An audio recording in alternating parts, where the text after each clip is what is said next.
नमस्कार दोस्तों, Mithilanchal express channel में आप सभी का एक बार फिर से बहुत बहुत स्वागत है। दरभंगा हवाई अड्डे के विस्तार का रास्ता हुआ साफ। मंत्री संजय झा ने महंगे टिकट और फ्लाइट की संख्या बढ़ाने का मुद्दा उठाया। जी हां दोस्तों, दरभंगा हवाई अड्डे के विस्तार का रास्ता अब पूरी तरह से साफ हो गया है। पहले फेज में 24 एकड़ जमीन के बाद एयरपोर्ट अथॉरिटी को दूसरे फेज में 52.2 एकड़ जमीन मिला है। दरभंगा के जिलाधिकारी राजीव रोशन ने इस बात की पुष्टि की। वहीं बिहार सरकार के मंत्री संजय झा ने प्रतिक्रिया देते हुए कहा है, पहले फेज में 24 एकड़ जमीन मिला और बचा हुआ लगभग 54 एकड़ जमीन उनको दे दिया गया, जिसमें टर्मिनल बिल्डिंग बनेगा और 78 एकड़ जमीन 342 करोड़ रुपया बिहार सरकार अपना पैसा देकर एक्वायर करके एयरपोर्ट अथॉरिटी को दे दिया है।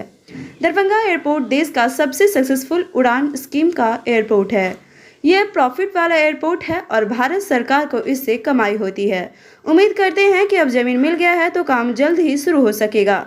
संजय झा ने कहा, दरभंगा एयरपोर्ट से उड़ने वाली फ्लाइट की संख्या बढ़ाने और किराया में कमी करने के अलावा एयरपोर्ट पर रोशनी की बेहतर व्यवस्था करने की मांग भी की है।